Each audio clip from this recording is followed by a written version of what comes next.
তো বন্ধুরা আবার আপনার জন্য একটা সেকেন্ড হ্যান্ড গাড়ি নিয়ে চলে এলাম। তো দেখতে পাচ্ছেন এলি কোম্পানি গাড়ি আছে। তো আপনাকে বলে দিই, এখন অনেক গাড়ি আসছে আমাদের কাছে, সামনে পুজো আছে। তো পুজোর মধ্যে আপনারা কম বাজেটের গাড়িগুলো নিয়ে আপনারা ভালো ব্যবসা করতে পারবেন। তো দেরি না করে আমাদের নাম্বারে কন্ট্যাক্ট করুন আর কন্ট্যাক্ট করে গাড়িগুলো কিনুন।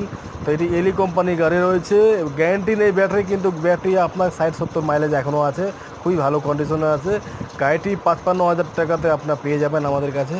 তো কন্ট্যাক্ট নাম্বারটি দেওয়া আছে, সেই নাম্বারটিতে কন্ট্যাক্ট করে গাড়িটির ব্যাপারে জানকারি নেন। আর গাড়িটি বলে দিয়ে আপনার মালদা ডিস্ট্রিক্টের গাজল এলাকায় আছে। আপনি দক্ষিণ দিনাজপুর, রায়গঞ্জ, ইটার যে কোনো জায়গা থেকে আপনারা এসে আমাদের কাছ থেকে গাড়িটি নিয়ে যেতে পারবেন, কারণ 60-70 কিলোমিটার মাইলেজ আছে, কোনো আপনাদের অসুবিধা হবে না। তো তাড়াতাড়ি আমাদের ভিডিওর মধ্যে নাম্বারটি যে শো হচ্ছে স্ক্রিনে, ওই নাম্বারে কন্ট্যাক্ট করুন আর তাড়াতাড়ি গাড়িটি বুকিং করুন। খুবই দুর্দান্ত কন্ডিশনে আছে, এই কন্ডিশনের গাড়ি সবসময় আপনারা পাবেন না। আমাদের চ্যানেলে এখন অতিরিক্ত গাড়ি আসছে, তো চ্যানেলটিকে সাবস্ক্রাইব করে রাখবেন আর বেল আইকনকে অবশ্যই প্রেস করে নেবেন।